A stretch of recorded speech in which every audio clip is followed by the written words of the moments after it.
Да, просто си представете юли месец между гората да е зелена, да е сочна.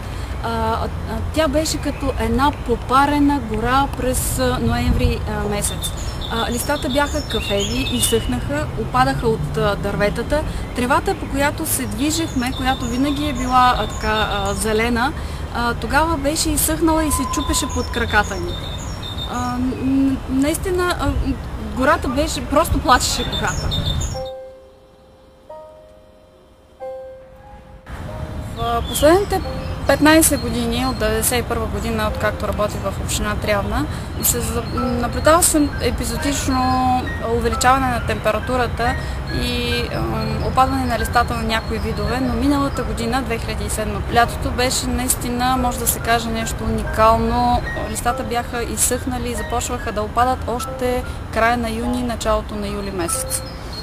Другото, което наблюдавахме пак в буковите гори, е, че имаше много празен буков жълъд, който явно, че високите температури не успяха да предразположат дърветата да напълнят семената.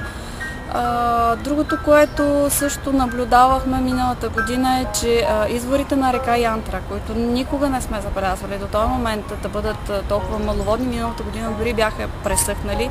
Самите същински извори не подаваха вода, водата избликваше малко по-надолу и то с много малък дебит.